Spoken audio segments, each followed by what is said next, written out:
In this practice hackathon, my main goal is to improve the F1 score of the loan classifier because F1 is a competition metric and the dataset is imbalanced. And my training data has 36,000 rows and the test set has 9,000 rows. The target distribution is about 77.8%. 94 and 22.2% default, so accuracy alone is not enough. Because of this, I focused on methods that improve performance on the minority class while keeping a good balance between procession and record. To improve model performance, I followed the instructor's style workflow and built a full pipeline with pre-processing, model comparison, validation, and threshold tuning. I use the pre-processing for both numerical and categorical variables, including imputation and one-hot encoding, so different model could be trained and compared fairly. I also added simple features engineering such as a loan-to-income ratio, employment experience relative to age, and interaction between credit score and low interest rate, and a binary feature for previous loan default history. These features help the model represent borrowers' risk more directly. Next, I compared multiple models using stratified cross-validation with F1 score.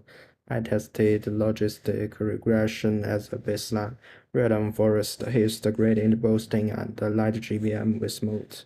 My results was logistic regression is about 0.7433, random forest is about 0.8268, history gradient boosting is about 0.8325, and the light GPM with motor is about 0.8391. This comparison shows that stronger tree-based boosting models performed better than the linear baseline because they can capture more complex and non-linear patterns in low-risk data. Because the dataset is imbalanced, I also handled class imbalance directly. I used class weighting in baseline models and used Smolt in the best live GBM pipeline. After selecting the best model, I tuned the classification threshold on the validation set instead of using the default threshold of 0.5. This was one of the most important improvements. My validation F1 score at threshold 0.5 was 0.8264, but after threshold tuning, the best threshold was 0.445, and the validation F1 score improved to 0.8361. This shows that even with a stronger model, choosing a better threshold can improve performance for the F1 objective. Finally, I checked the best model again with 5-hole cross validation to assess stability. This mean F1 score was 0.8424 and the standard deviation was 0.0034, which suggests stable performance across faults. Overall, I improved the classifier by combining pre-processing, feature engineering, model comparison, class imbalance handling, and stress-fault tuning. These steps improve not only the competition metric but also the practical usefulness of the model for low-risk decisions.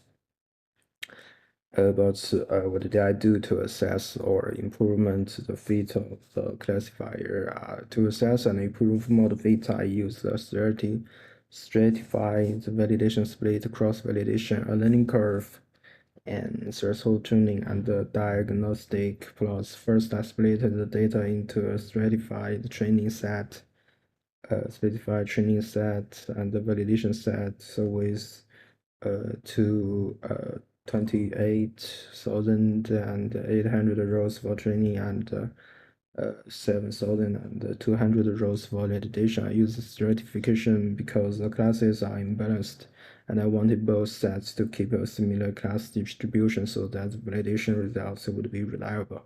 Next, I used cross-validation to assess performance, stability, and reduce the risk of overestimation.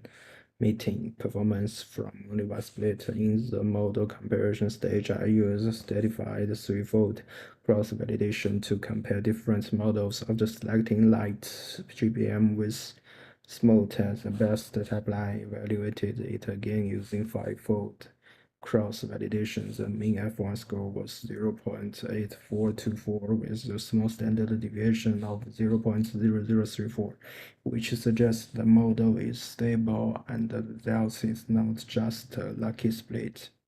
I then used the learning curve to understand whether the model was underfitting or overfitting. In my learning curve, the training F1 score starts very high, close to 1, and gradually drops around 0.956 as